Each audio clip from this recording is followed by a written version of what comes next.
Hello students, welcome back to Just Rural Education. तो आज के वीडियो काफ़ी महत्वपूर्ण होने वाला है। इस वीडियो के माध्यम से आपको बताएंगे कहाँ जो कि हिंदी का क्लास 9 के हिंदी का चैप्टर 1, ठीक है, कहानी का प्लॉट का इसका पूरा अभ्यास करवाने वाले हैं। जो भी इसका प्रश्न उत्तर है, सारा प्रश्न उत्तर करवाने वाला है। तो आप लोग इस वीडियो में अंत तक बने रहिएगा। जो कि कहानी का प्लॉट का लेखक जो है कौन है, शिव पूजन सहाय है, ठीक है। यहाँ पर देखिएगा कौन सा है, शिव पूजन सहाय, ठीक है। यहाँ पर देख सकते हैं शिव पूजन सहाय, इनका जन्म जो हुआ था वो 1893 ईस्वी में क्या हुआ था, इनका जन्म हुआ था। कहाँ हुआ था, उनबास बक्सर में हुआ था। बक्सर कहाँ है, बिहार में, ठीक है। इनका बचपन का नाम क्या था, भोलानाथ था, ठीक है। जो कि यहाँ पर देख सकते हैं क्लास 9 का गोधूली का हम यहाँ पर गोधूली भाग 1 का हम यहाँ पर क्लास 9 का जो चैप्टर 1 का इसका पूरा क्वेश्चन आंसर करवाने वाले हैं, कहानी का प्लॉट का, ठीक है। तो चलिए इसका हम क्वेश्चन आंसर देखते हैं, आपको किस तरह से आपको लिखना है, ठीक है। इसका पूरा सारा इसका हम बारे में पूरा चर्चा करेंगे। इसके बाद इसको जो है ना पूरा समझा कर आपको क्वेश्चन बताने वाला है, ठीक है। आप लोग एक भी प्रश्न जो है ना आपसे नहीं छूटने वाला है। चलिए तो यहाँ पर पहला क्वेश्चन की ओर देखिएगा। पहला क्वेश्चन क्या करें, देखिएगा अभ्यास जो है इसी का हम पूरा करवाने वाले हैं। तो देखिएगा पहला क्वेश्चन क्या है बाबू, यहाँ पर समझिएगा। पहला क्वेश्चन है, लेखक ने यानी जो लेखक है कौन, शिव पूजन सहाय, ठीक है। शिव पूजन सहाय ने ऐसा क्यों कहा, कहानी के लिखने योग्य प्रतिभा मुझ में नहीं है। यानी उन्होंने खुद कहा कि मुझ में कहानी लिखने का प्रतिभा नहीं है, जबकि ये कहानी जो है ना सबसे सर्वश्रेष्ठ है, यानी सबसे अच्छा।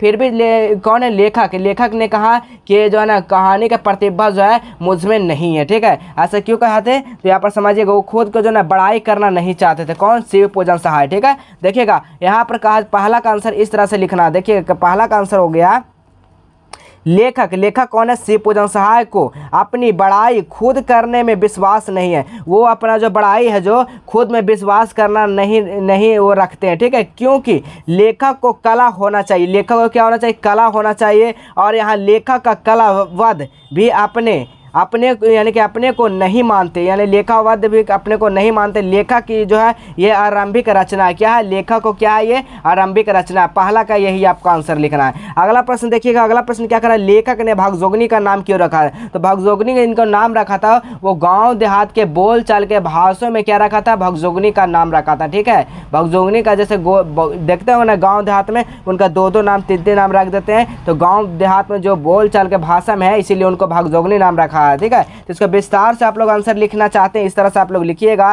कि लेखक ने भगजोगनी का नाम भगजोगनी इसलिए रखा क्योंकि यह कहानी देहाती घटना पे आधारित है। ये जो है ये लेखक जो है भगजोगनी, ये जो है वो क्या है, देहाती कहानी, देहाती यानी कि कहानी जो है देहाती घटना पर आधारित है, पर लिखा गया जो गांव के नाम से बोली जाती है वही नाम इसको रख दिया।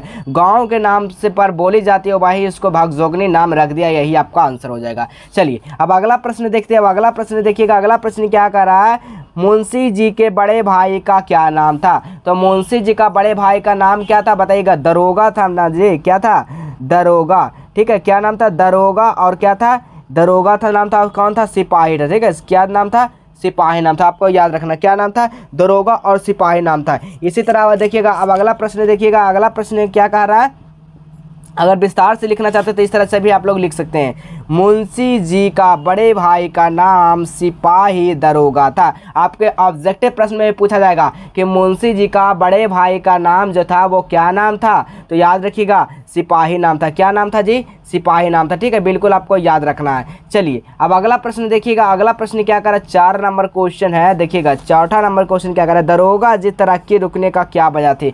जो दरोगा जी जो थे उनकी तरक्की जो है क्यों रुक गई थी, बताइएगा क्यों रुक गई थी। तो यहाँ पर समझिएगा, यहीं पर आपका आंसर दिया गया, कहीं जाने की ज़रूरत नहीं है, ठीक है।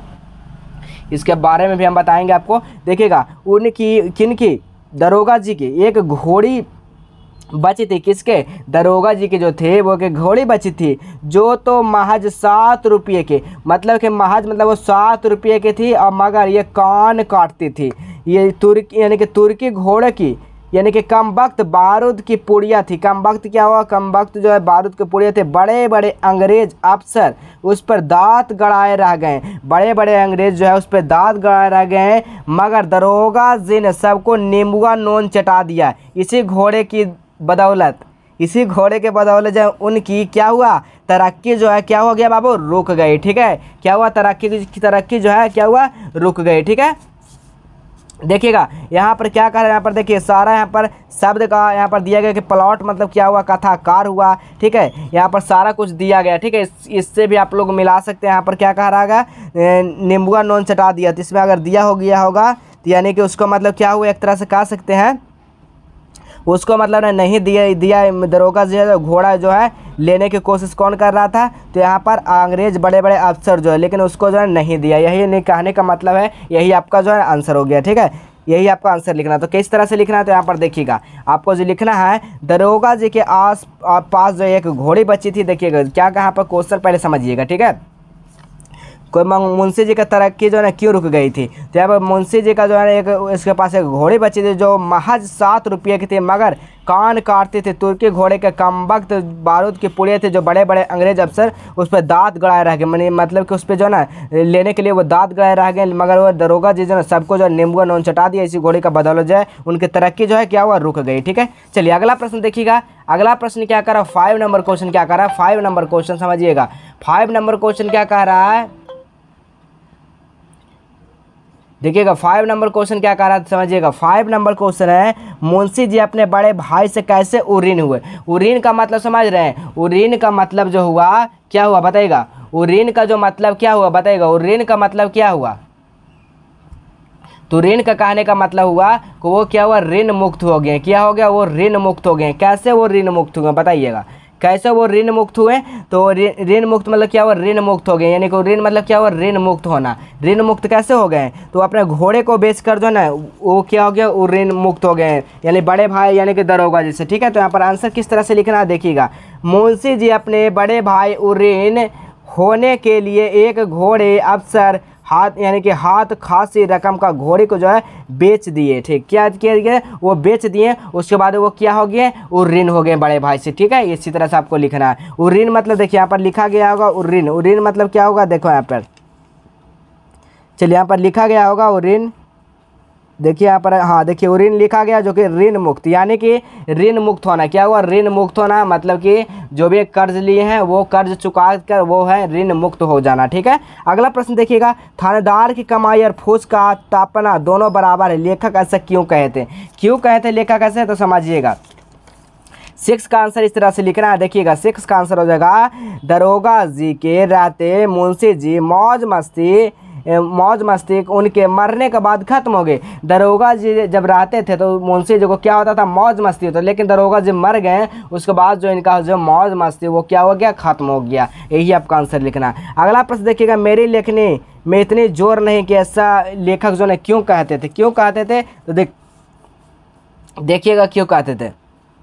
भगजोगने पर एक और उनकी अनोखी यानी कि सुधराई और दूसरी ओर उनकी दर्दनाक गरीबी। वो भगजोगनी के जो थे वो बहुत ही दर्दनाक उसका जो है वो गरीबी था उनका। ठीक है, गरीबी देख कर सच कहता कि कलेजा काँप गया। यदि कोई भावुक कहानी, ठीक है, यदि कोई भावुक कहानी लेखक या श्रीदस कवि से देख लेता तो उसकी लेखनी से यानी कि अन्यास करुणा की धारा फट निकलती। ठीक है, किंतु मेरी कहानी में इतना जोर नहीं है कि मैं उसकी गरीबी को यानी कि भयावनी चित्र को मेरे हृदय यानी कि फट के उतार कर सरोज के इतने कोमल दल पर रख सके। ठीक है, यही कहना था। अब अगला प्रश्न देखिएगा 8 नंबर क्वेश्चन क्या कर रहा है देखिएगा। 8 नंबर, भगजोगनी का सौंदर्य क्यों नहीं खिल सका। देखिएगा भगजोगनी का उसका सौंदर्य क्यों नहीं सीखा, क्योंकि वो जन इतनी गरीबी में जी रही थी भगजोगनी, इसीलिए उनका सौंदर्य नहीं खिल सका। ठीक है, जो कि उनका जो खाने पीने तक दाना दाना तक जो है वो क्या करते थे,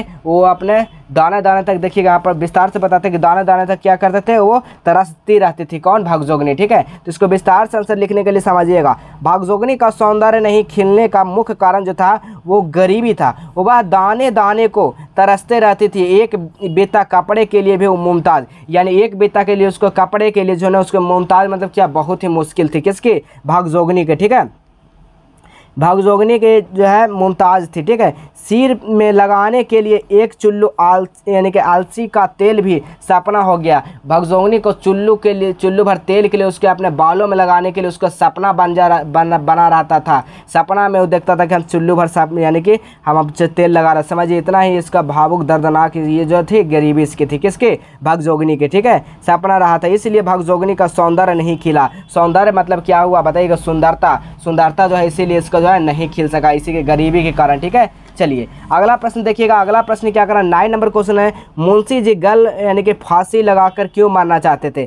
मुंशी जी जो थी वो गल फांसा लगाने क्यों मारना चाहते थे? तो समझिएगा, भगजोगनी की दशा अर्थात भूख यानी कि भूख दिन भर घर घर घूमकर शाम और जब खाने को नहीं मिलता था भगजोगनी मुंशी से क्या करते? खाना मांगते थे। मुंशी को उसकी दशा देखकर गलफासा लगाने के वो ख्याल आता था। किसको? मुंशी जी को, ठीक है। भगजोगनी को देखकर कि इतना जो है भूख दिन भर भूखे रहते थे, फिर जब उसको खाना नहीं मिलता था भगजोगनी को तो कहाँ जाता था? अपने मुंशी जी के पास से, ठीक है, खाना मांगने के लिए। तो मुंशी जी को लगता था, वो उसको ऐसा गरीबी देखकर दर्दनाक उसको ऐसा महसूस होता था कि वो गला जो है ना फांसी लगाने का ख्याल आता था। किसको? मुंशी जी का। इसीलिए वो कहे थे मुंशी जी गल फांसी लगाने के लिए कि लगाकर क्यों मारना चाहते थे। चलिए अब अगला प्रश्न देखिएगा। अगला प्रश्न क्या करा? 10 नंबर क्वेश्चन समझिएगा। भगजोगनी का दूसरा वर्तमान यानी नवयुवक पति सौतेला बेटा था। देखिएगा, भगजोगनी का जो था दूसरा पति सौतेला था, जो कि उसका पहला पति था उसको बूढ़े से जो है यानी कि वृद्ध से जो है भगजोगनी का शादी करा दिया था। लेकिन कुछ दिनों बाद उसकी मृत्यु हो गई तो उसका जो है ना क्या सौतेला बेटा ही उसका पति बन गया।